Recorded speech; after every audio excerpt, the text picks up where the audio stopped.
बीच आपको पटना लिए चलेंगे जहां पर एनकाउंटर की ताजा तस्वीरें हम तक पहुंच रही हैं। हमारे सहयोगी वहां पर मौजूद हैं। ये वही जगह है जहां पर खेमका हत्याकांड के आरोपी का एनकाउंटर किया गया है। ये दरअसल एक ईंटा भट्टी बताई जा रही है जहां पर एक दूसरे आरोपी की निशानदेही पर इस आरोपी तक पुलिस पहुंची और वहां पर कुछ हालात ऐसे बने कि उसका एनकाउंटर करना पड़ा।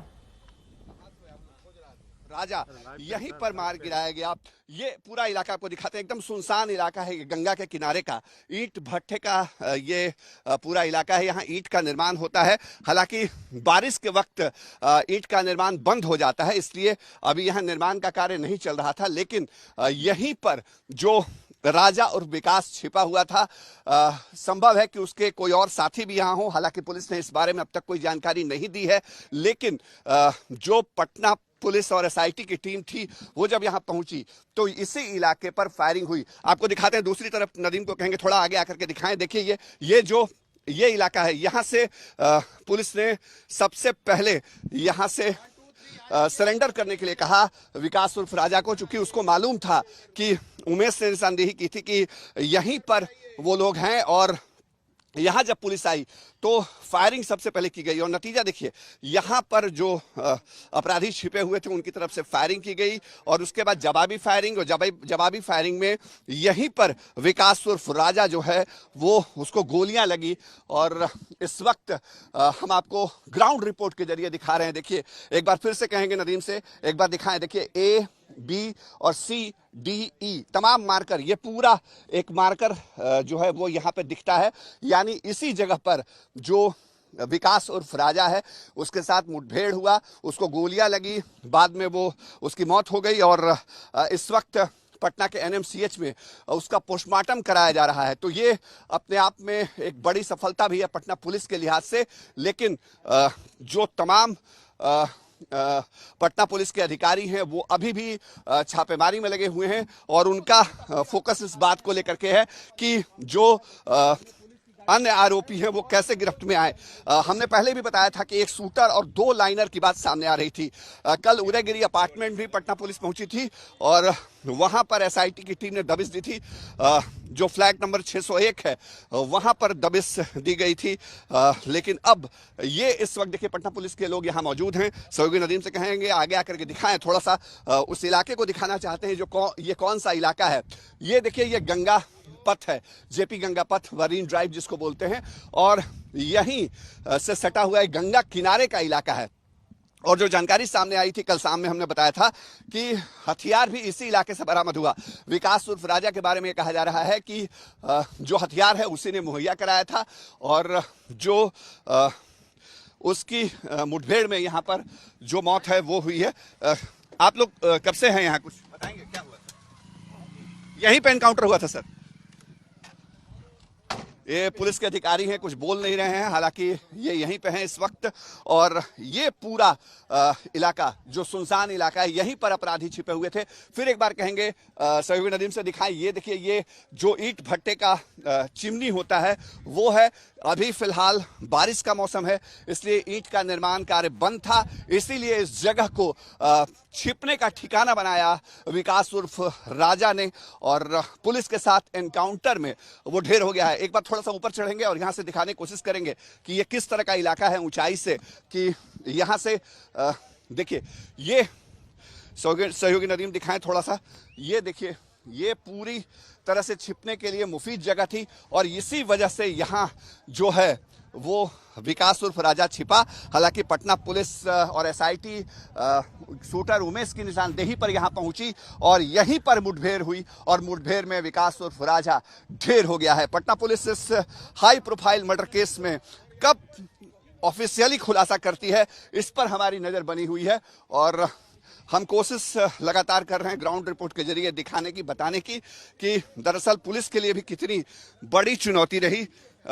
और जो पुलिस के लोग हैं वो लगातार छापेमारी कर रहे थे और यहाँ देखिए, इस जगह पर हम दिखाने की कोशिश करेंगे पूरा। हालांकि पीछे आबादी है, माल सलामी का इलाका है पीछे, लेकिन जहां से ये ईंट भट्टा उद्योग, ये प्लांट लगा हुआ है, इसके बाद गंगा का किनारा आ जाता है और यही ठिकाना बनाया अपराधियों ने छिपने के लिए, जहां पुलिस एनकाउंटर में विकास उर्फ राजा को मार गिराया गया है।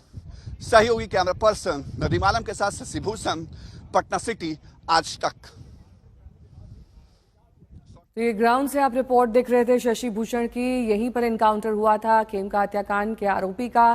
पुलिस हालांकि इस मामले में कुछ भी बोलने से बच रही है। जिसने हथियार सप्लाई किए अब उसका एनकाउंटर हो चुका है। इस वक्त वहां पर पुलिस की बड़ी संख्या में मौजूदगी भी है। ये ईंट भट्टा बताया जा रहा है जहां पर पुलिस ने ये एनकाउंटर किया है।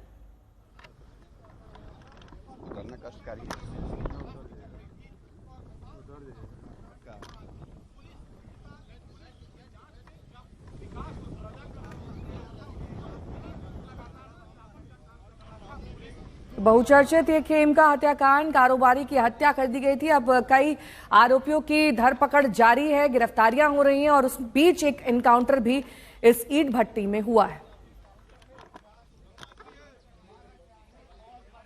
मौके से पिस्टल, खोखा, ये तमाम हथियार बरामद किए गए हैं। लेकिन आखिरकार एनकाउंटर की जरूरत क्यों पड़ी, इसको समझने की कोशिश करेंगे। वहाँ है प्रभारी, जाइए ना।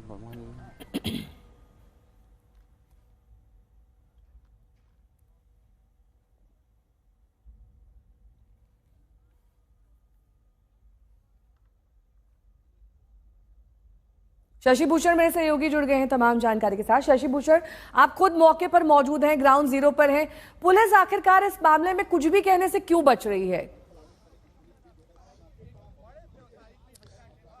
देखिए, सीधा मकसद एक है नेहा कि पटना एसएसपी इस पूरे मामले का खुलासा करेंगे। हम उस ग्राउंड पे हैं जहां पर बीती रात मुठभेड़ हुई और आपको दिखाते हैं। देखिए, ये ईंट भट्टा है, मतलब ईंट बनाने की जो जगह होती है वो है। और यहाँ देखिए पुलिस की मौजूदगी है इस वक्त। लेकिन यहाँ सहयोगी नदीम आगे आके दिखाएं, यही वो जगह है नेहा जहां मुठभेड़ हुई विकास उर्फ राजा के साथ साथ पटना पुलिस और एसआईटी की। और देखिए, मार्कर के जरिए बाजाबता यहाँ पर पुलिस ने ही मार्कर लगाया है, ABCDE,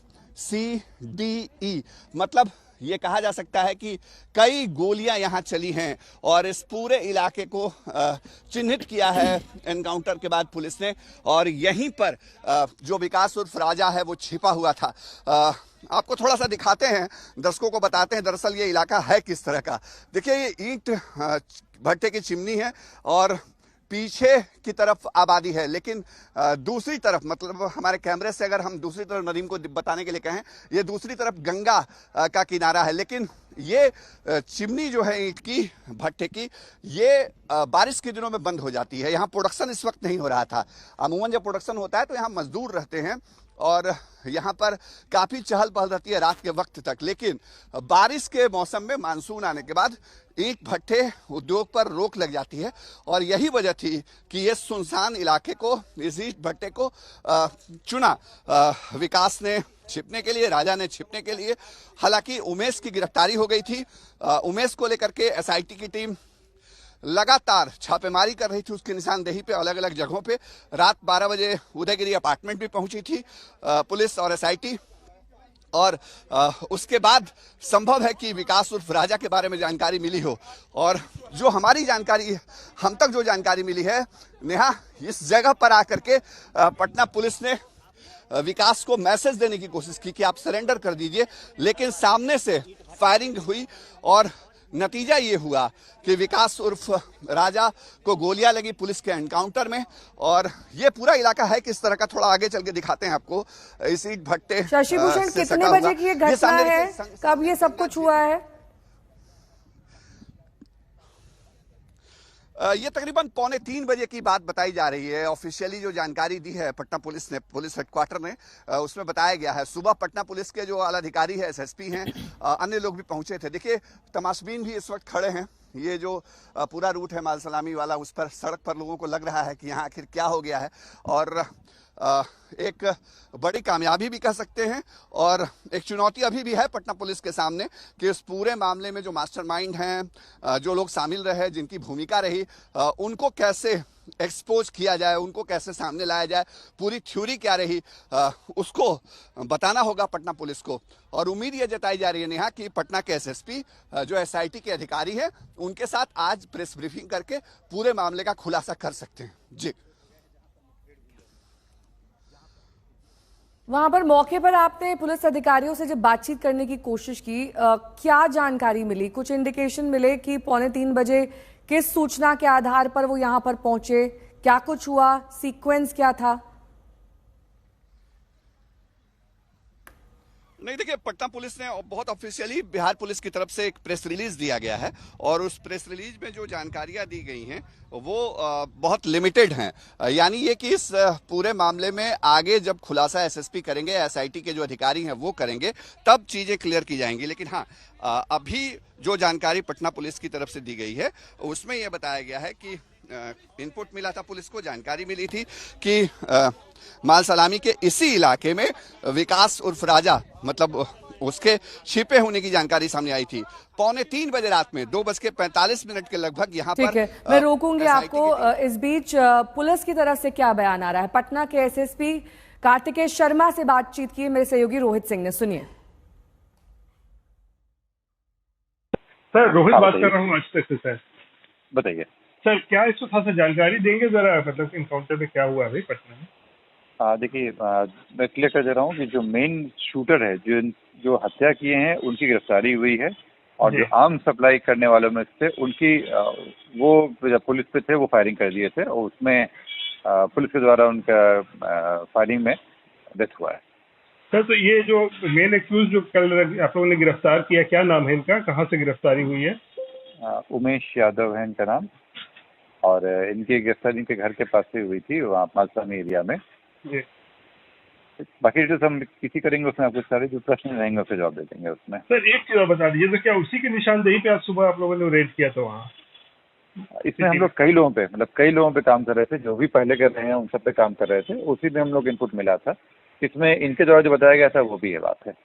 तो टोटल अभी तक कितने लोग अरेस्ट हो चुके हैं? देखिए, अभी 2 अरेस्टिंग है इसमें और बाकी लोगों से पूछताछ चल रही है। अभी 3 और लोग पकड़ाए हैं हथियार के साथ, वो भी है इसमें। ठीक, तो बाकी अभी और भी लोगों का नाम है। टोटल 5-6, लेकिन दो हैं जो इस मर्डर केस डायरेक्टली इन्वॉल्व हैं। 3 लोग हथियार में पकड़ाए हैं आर्म्स में दूसरी जगह पे। तो एनकाउंटर सर मतलब कि एसटीएफ ने किया था और आप कौन से? जिला पुलिस के द्वारा किया गया था। जिला पुलिस। ठीक है सर, शुक्रिया।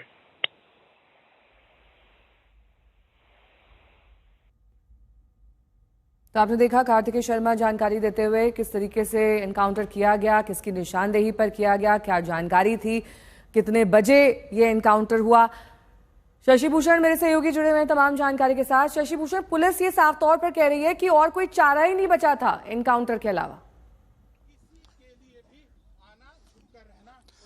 बिल्कुल, देखिए, पटना के एसएसपी ने भी आज तक से बातचीत में कंफर्म कर दिया है कि उमेश यादव जिसकी गिरफ्तारी हुई उसकी निशानदेही पे ही राजा उर्फ विकास को पकड़ने के लिए पटना जिला पुलिस, मतलब पटना पुलिस की टीम पहुंची थी। एसआईटी की टीम यहां नहीं पहुंची थी, पटना पुलिस की टीम पहुंची थी और यहीं पर एनकाउंटर हुआ जहां इस वक्त ग्राउंड पे हम मौजूद हैं।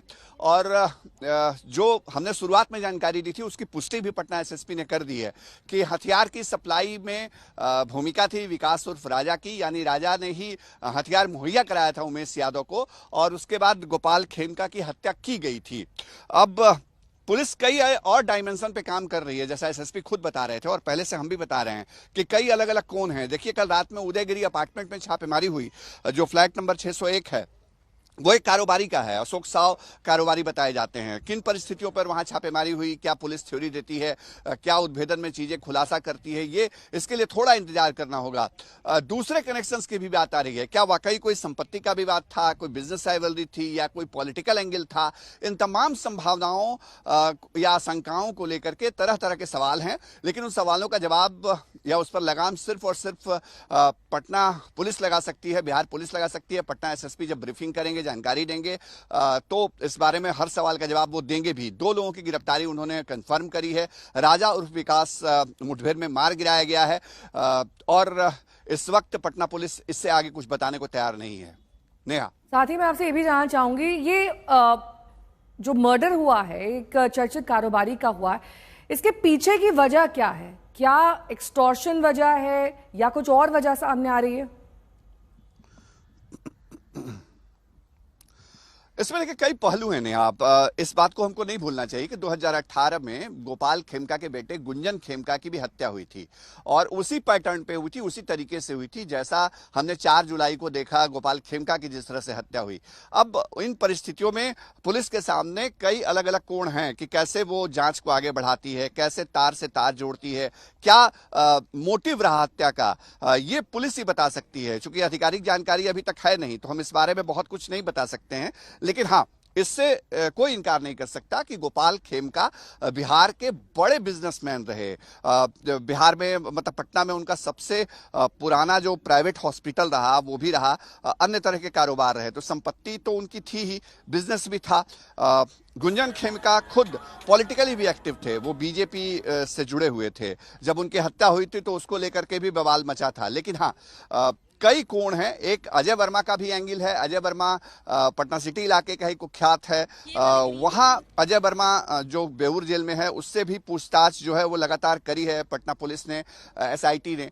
तो कई जानकारियां संभव है कि पुलिस और एसआईटी को वहां से भी मिली होंगी। लेकिन ये तमाम जो चीजें हम समझने या समझाने की कोशिश कर रहे हैं, दरअसल उस पर सिर्फ और सिर्फ पटना पुलिस ही अंतिम तौर पे खुलासा कर सकती है। इंतजार करना होगा। सवाल बहुत सारे हैं। पटना एसएसपी से भी हमने सवाल किया, जो बातचीत आप सुना रही थी, तो वो बहुत सारे सवालों को भी जवाब नहीं देना चाहते हैं, उसको टालना चाहते हैं। उनको पता है कि यह मामला कितना हाई प्रोफाइल है। नेहा,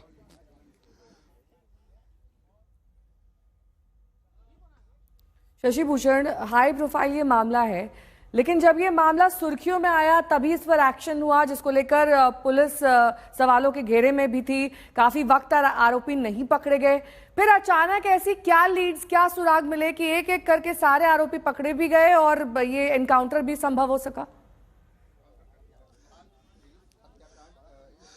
देखिए, परत दर परत जब जांच आगे बढ़ रही थी ना, तो हम लगातार अपडेट जब दे रहे थे गोपाल खेमका मर्डर केस में, तो हमने एक बात बताई थी।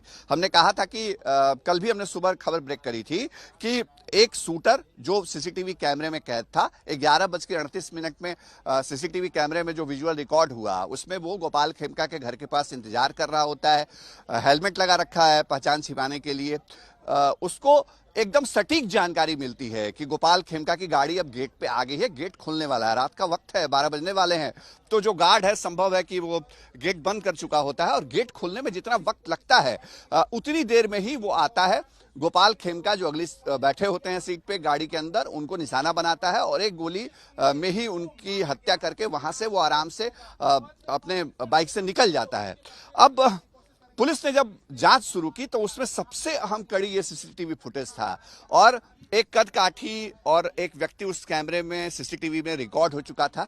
इसके बाद ये पूरा गांधी मैदान का इलाका है, पटना का हाई प्रोफाइल जोन, जहां डीएम आवास है, जहां एसएसपी कार्यालय है, जहां गांधी मैदान थाना भी है, और वहां से पुलिस ने हर रूट पर डाइवर्ट होने वाले रूट्स पर सीसीटीवी कैमरों की फीड को मॉनिटर किया। और संभव है जब पटना एसएसपी खुलासा करेंगे इस मामले का तो यही सबसे बड़ी लीड उनको मिलेगी। और वो लीड जो है वो पहुंचती है माल सलामी तक, जहां इस वक्त मैं मौजूद हूं। ये पीर दरियापुर घाट है जहां इस वक्त हमारी मौजूदगी। हम फिर एक बार दर्शकों को बताएं, यहीं पर बीती रात एनकाउंटर हुआ विकास उर्फ राजा का। विकास ने उमेश यादव जो शूटर है गोपाल खेमका हत्याकांड में, उसको हथियार मुहैया कराया था।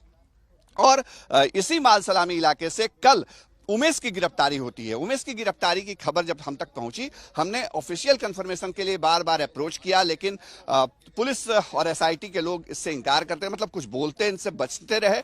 और नतीजा ये हुआ कि जब रात के वक्त उमेश को लेकर के उसकी निशानदेही पे पुलिस अलग अलग एसआईटी की टीम जगहों पे जा रही थी, तो उसी दौरान कोतवाली थाना इलाके में उदयगिरी अपार्टमेंट में पहुंची।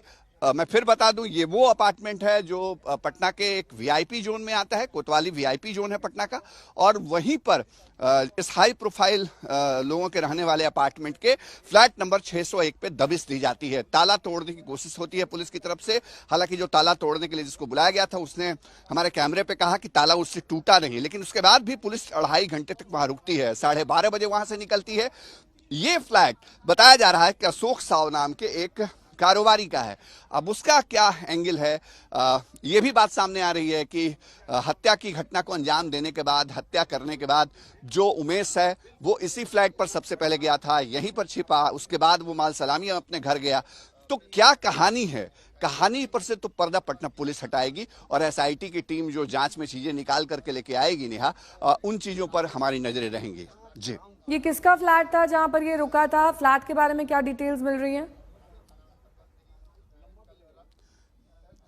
मैं वही बता रहा था नेहा कि ये अशोक साव नाम के कारोबारी का फ्लैट बताया जा रहा है, 601 नंबर। अब अशोक साव के फ्लैट पर शूटर उमेश यादव अगर छिपा तो किस कनेक्शन की वजह से छिपा? क्या अशोक यादव का फ्लैट है तो वो वहां रहते हैं? ये तमाम सवाल हैं जिन सवालों का जवाब अभी नहीं मिला है। इसीलिए मैं कह रहा था कि गोपाल खेमका हत्याकांड में अलग अलग डायमेंशन पे एसआईटी जांच कर रही है। वो बड़े कारोबारी थे, संपत्ति ज्यादा थी, पॉलिटिकली भी कनेक्शन उनके माने जाते हैं। तो किस वजह से उनकी हत्या हुई, मोटिव क्या था? क्या वाकई 2018 में जो उनके बेटे गुंजन खेमका की हत्या हुई थी, उस हत्या के मामले में जो आरोपी बनाए गए थे वो सभी बेल पे बाहर आ गए थे? एक बड़े कारोबारी के बेटे की हत्याकांड में अगर आरोपी बेल पर निकल जाते हैं, उस मामले में उनका कन्विक्शन नहीं होता है, तो कहां कमी रह गई? क्या पुलिस की जांच में कमी रह गई, चार्जशीट में कमी रह गई, तथ्यों को पेश करने में कमी रह गई, या फिर गोपाल खेमका के ऊपर वाकई कोई दबाव था? ये भी सवाल है। तो ये कई अलग अलग डायमेंशन हैं जिस पर पटना पुलिस के खुलासे से बहुत सारी जानकारियां साफ हो जाएंगी। नेहा,